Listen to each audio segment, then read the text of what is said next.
Hello everybody and welcome back to the channel, and as promised you guys, here is my review of the Pimax wide field of view lenses for the Pimax Crystal in DCS World. Stick around.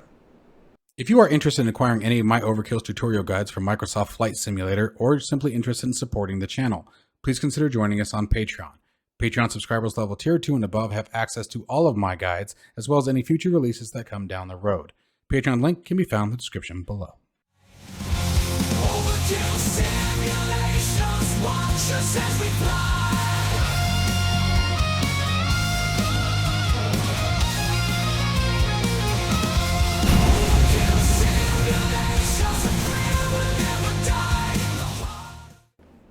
All right, you guys, so as we jump right into it, I'm going to go ahead and just start getting the helicopter going as I'm already talking about what I'm feeling here. As soon as I can figure out where my keyboard is. There we go. That's helpful. All right. Let's get this door shut. So right off the bat, oddly enough, in DCS World, I feel like the sweet spot is significantly harder to find than it is in Microsoft Flight Simulator. And I don't even, like, it's by a hair. The wiggling you guys are seeing on the screen is actually me adjusting this. So right here, I'm looking right up here where the inverter controller is. At least I think that's the inverter control. And if I just slightly move it, you guys should be able to see this on the camera. Now it's in the sweet spot. So it's definitely a matter of... Let me see if I can just adjust the comfort strap a little bit. It seems to be a bit better, but it's definitely a lot smaller in DCS World, and I don't even understand how that would be. And I'm thinking that's likely... You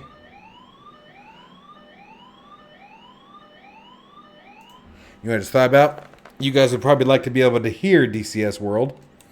And I just realized you're not going to be able to if I don't change something. There we go. All right. Glad I caught that now. That would have ruined the fun, wouldn't it? All right. So now, with that being said, as I'm out here and I'm just resting with a straight head, there we go.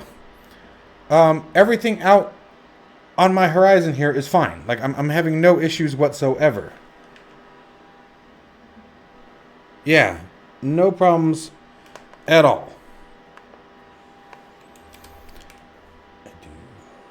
So, I guess let's just keep going. We'll see what happens here. We are in the UH-1 Huey. As you guys can see, this is probably my favorite DCS World module by far. I love this thing. Always have.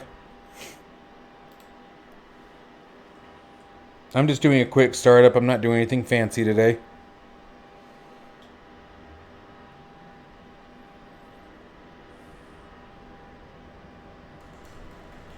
Like everything in here, I hope you guys can see the cursor, is perfectly clear from this angle. Over here starts to get a little fuzzy. In these gauge ranges, I can see just fine.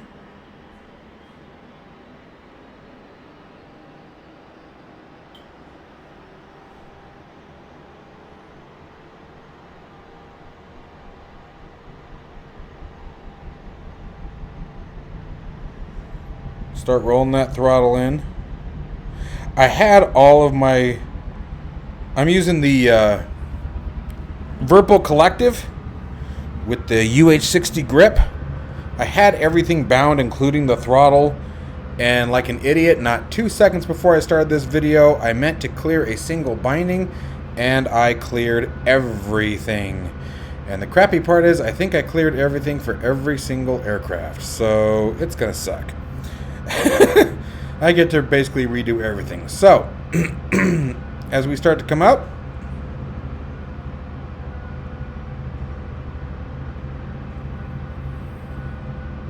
the other thing I guarantee I forgot to bind was my force trim, but that's okay.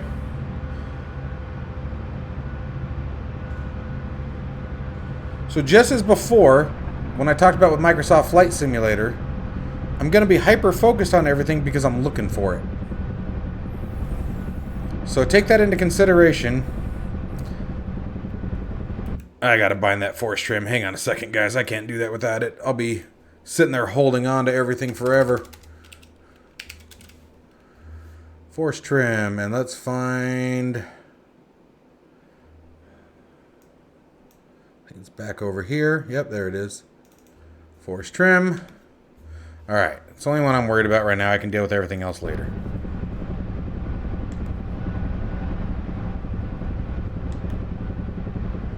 That is not working. Oh, you know what? Gosh darn it. It's pilot trimmer. Is what it is. Yep, there it is. That's what I wanted.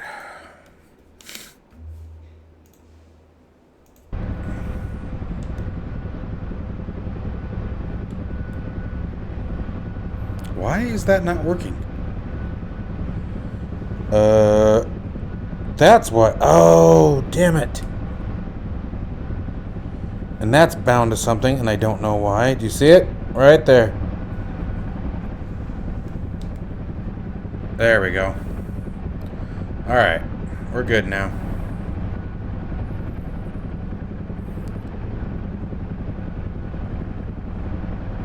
So in DCS, I can definitely see a lot of the...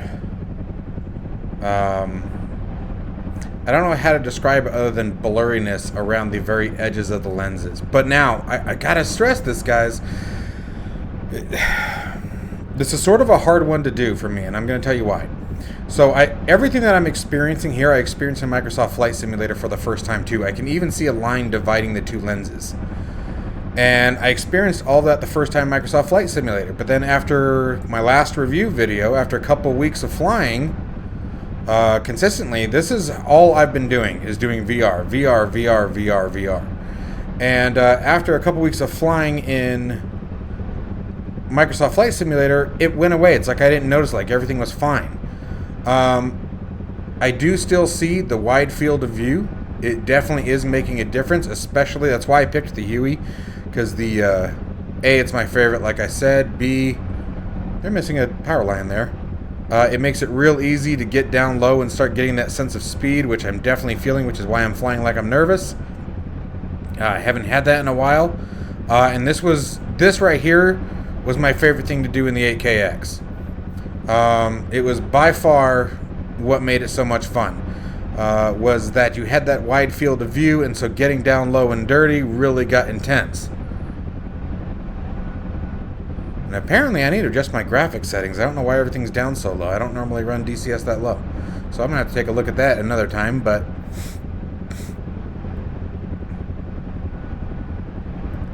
Now, I'm going to real quickly here, we have a master caution there, and it's because I need to hit the reset. So I'm just sort of going to see how long it takes me to sort of track it down, when it comes to view, how natural it is.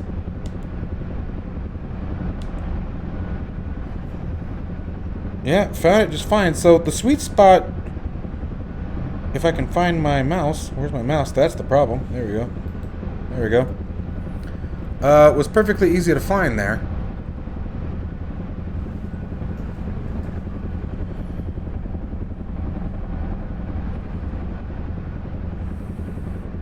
And as I'm looking up the horizon, looking at the buildings, all those things that I'm mentioning are going away. Like if I'm focusing on the trees out in front, if I'm focusing on those buildings, the hangar out in front, I'm not noticing the division line between the two lenses. If I'm focusing out in front, I'm not noticing the blur around the edges of the frame. So it really... You have to remember that when you get something new like this, you're going to be, like I said earlier, you're going to be hypercritical. You're going to be looking for every little thing. And that's what makes, I think, some of the reviews that I have seen. It is not that the reviews that I have seen are wrong. Okay? But I haven't yet to switch back to the standard field of view lenses. Okay? I have not put them back in since my initial video on setting these ones up. Not even for comparison, not for testing, nothing. I wanted to see, can I get used to the wide field of view lenses? Are they going to be something that I can get enjoyment out of? Are they going to be something where I'm spending every single flight going, gosh, that is so annoying? right? You know, depending on what the issue is. And that is already starting to fade, just like you do in Microsoft Flight Simulator. I'm losing that here. It's a matter of focus. What are you focusing on when you're flying? If you are kicking your eyes over to the far side of one of these lenses, yeah, you're going to see that blur that I'm talking about. You're absolutely going to see that. But how often are you doing that? I mean like full yaw on your eyes, right? You're kicking hard right rudder on your eyeballs and just turning them as far right as you can. You're not going to do that. You're going to turn your head. You know, if there's something that is that far over, you're going to look. Okay? Now, I will say this. When I look over here, so I'm looking at that. Let's simulate here that along this little dirt path here that we're looking at, let's simulate there's a Jeep that we want to trail, right? Okay, so I'm going to tell you guys what I'm seeing. We're going to monitor this road right here. We're going to try to fly parallel. And there's our truck, right? We've caught up with our truck. So I would be flying something like... Oh, now I'm flying over it. Okay, we're going to follow him up the road here. Now, if I'm doing a visual track out this vent window here, or whatever it would be. It's not even a vent window, just a window. Hello, that's a light post. And looking out the window like this, because yeah, I am putting a lot of right yaw on my eyes. So I'm not just turning my head. I'm looking over, and I'm actually turning my eyes. In the far right lens, I can see a little bit of the blur, but I'm focusing on the street light, or on the street stripes is what I'm focusing on. That's what I'm looking at right now. Okay, so I'm trying to keep them in relatively the same position of the window. Okay, simulating that I'm pacing a vehicle, right? And as long as my focus is on those stripes, I am not noticing any of the issues that I'm talking about. Now, if I let my eyes wander off to the right and I start looking for things, yes, I can absolutely see the blurriness on the side of the edges. Now, what I'm not saying, now again, okay, so I'm doing a far reach with my eyes. With my left eye, in this particular view, I can see the division line between the two lenses. So that obviously I know is an issue for many, but on the standard of just looking out and just looking around, I'm not noticing anything. I'm going to keep bringing a lot of these same points up because I want you guys to see how quickly they're going in and out. If I look for the division line between the two lenses, I can see that something is there, but it's almost more distracting to look for it than something that's just in my way and causing me issues. Okay? It's not that it's causing me problems. Now, the other thing that I'll tell you guys that I did test out with, make sure you have your IPD set correctly. My IPD, I just recently had an appointment with my optometrist, and my IPD is 65.2. Okay? I was playing around with IPD settings, and as I moved the lenses in and out, obviously that line became more of an issue. So I think it's also very important to make sure that you truly know your IPD. IPD, guys, is interpupillary distance. It's the distance between each eye. It's the distance from one pupil to the other pupil, okay? And typically what they do is, I think it's from like the center of your forehead or the center of your bridge of your nose over to one eye, and then you multiply that times 2 to get the total distance between the two. But if you have any doubts, you can go to, there are some apps, but I will tell you a couple of the free apps that I found. One of them showed me at 67, one of them showed me at 68, another one showed me at 71. I was like, well, that's wrong. And then when I went to the optometrist, I was 65.2. Okay? So I do recommend going to an optometrist to get your true IPD, just so that way you know. Just have them write down. Just tell them. Usually you might have to ask for it. But I have noticed that wrong IPD settings, like for me, if I went higher than what it actually is, some of these things became far more noticeable, like especially the outer edges and the blurriness. The sweet spot was lost. And then on the contrast, if I went too far inward, that bridge or that overlap between the two lenses became far more noticeable. So IPD is also the IPD setting is also going to play a lot more into this as well. As far as do I recommend them for DCS World, let's just sort of top that off for a second. And honestly, I don't know. I know it is something that I will become more comfortable with. I know it is something that isn't going to bother me particularly very much. It's going to be, I can already tell it's going to be the exact same situation as Microsoft Flight Simulator. Over a couple days of using it, it's going to go away. I'm not going to notice the stuff anymore. I am noticing it today for your sake. I am noticing it today because I am hypercritical of the issues. Okay, so with that being said, I want you guys to take into consideration the same thing. I can't stress that enough. Yes, they are wide field of view. Yes, I do get a peripheral vision. Yes, I am getting a sense of speed and motion, especially down low here, which is why as we've been flying, my flying is getting a little bit better because I'm starting to get more comfortable with it again. It's been a minute since I've had it in DCS because I haven't been flying with the AKX. So yes, I'm getting all of those things better. Yes, I am enjoying the simulator with them. I am absolutely enjoying it. I have missed the sensation. But there are things that if you look for them, yes, you will see them. The last topic that I want to talk on is eye strain. People have talked about this in multiple videos. My longest segment with the wide field of view lenses to date was Microsoft Flight Simulator for approximately 3 hours and 21 minutes. And I say approximately as I give you the full time. My flight time was 3 hours 21 minutes. It was 3 hours 20. Well, excuse me. It was 3 hours 21 minutes from the time I put the headset on to the time I took it off. Okay, and I had no problems. If anything, my only fatigue that ever happens comes in the back of my neck, and that's because even with the comfort strap, I still find the Pimax crystal to be very, very forward heavy. It is a strain on the neck, and if you guys can tell, I'm sure you guys can see a lot more of the instrument panel than you probably should. This is actually my head straight up, but I find myself doing this a lot and sort of resting my head at a slightly downward angle because I like to be able to see the instruments without looking down. So with all that said and done, I don't know if I can recommend them for DCS because I think that a lot of my viewer base, based on some of the comments I have heard in the past and some of the negativity that has been responded to, I don't know if you guys like them or not. I don't know. So what it comes down to is, are you somebody who is going to be hyper-focused on the negative things that I have mentioned every time you fly? And that's not a shot at anybody. Some people are just that aware. Some people are just that in tune and constantly looking for things that are going to be immersion breaking.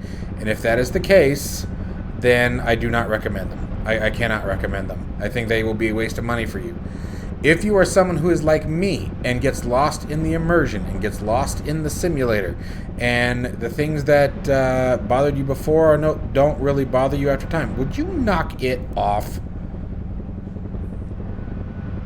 That's right. Behave. I don't know why you're misbehaving right now, but you're driving me nuts. Thank you. He's like, you were telling me to. Anyway, if you're someone like me who, after a few minutes, you get lost in everything else, I can't stress enough, guys. Yes, it does go away from me. Everything goes away from me, and I end up just flying whatever plane I'm flying. And I end up having a great experience with them. I personally am very grateful that I have them. I am very glad that they are released, or the beta release, if you will, that I was able to participate in. That is what I was trying to say there. I was glad that I had that opportunity. And I am so busy talking that I'm not paying attention to my landing. Holy crap, it's been a while since I've landed. Alright, come on, baby. We got this. I'm worried about that damn helicopter behind us, so I'm just going to set it down at this point. There we go. Okay. I was getting nervous. Alright, so that's sort of my final thoughts on it for DCS World, guys. It's really going to depend on you, but I'm not going to lie to you. I don't lie to you guys. I'm a Pimax fanboy. As I've stated in every video that I've done with these reviews, I have owned and used every single release that Pimax has put out except for the 12K that hasn't, hit my desk yet. The Pimax Crystal is the first VR headset that was provided to me by Pimax. All of the rest I purchased with my own money. So with that being said, I am a Pimax fanboy, and my thing is, just as I stated, if you are someone who is you are constantly paying attention to the little details that I have mentioned here in the headset, then no, don't get them. You will not like them. If you are someone like me who gets lost in the in the sim and stops paying attention to what the defects in the headset are, then yeah, I think you'll love them. You know, if anything, I will say the blurriness on the edges for flight simulation specifically, I can't speak to anything else, but for flight simulation specifically, actually turns out to be a benefit, because I think the way my eyes interpret it and the reason why it goes away is it sort of turns into like a motion blur, essentially, without meaning to be a motion blur. Because it's just on the outer edges. It's just on the edges that blurriness exists. As far as the division line between the two lenses, once I got my IPD dialed in correctly, it basically goes away. Again, that is something else that I have to look for it to see it. I don't get any of the fatigue, as I stated a minute ago, so that's another one, or the eye strain. So anyways, I hope this video has shed some light on this for you guys, giving you guys something to think about. Of course, it is your money. Be cautious, do some research, make sure that this is the right fit for you before you guys commit to anything. As things change, of course, I will continue to do updates and videos, and just like I did with Microsoft Flight Simulator, in about a week from now, I will do another DCS World video where I give you guys my final thoughts in DCS World with the wide field of view lenses. As always, folks, stay safe and healthy. I'll see you in the next one. Take care.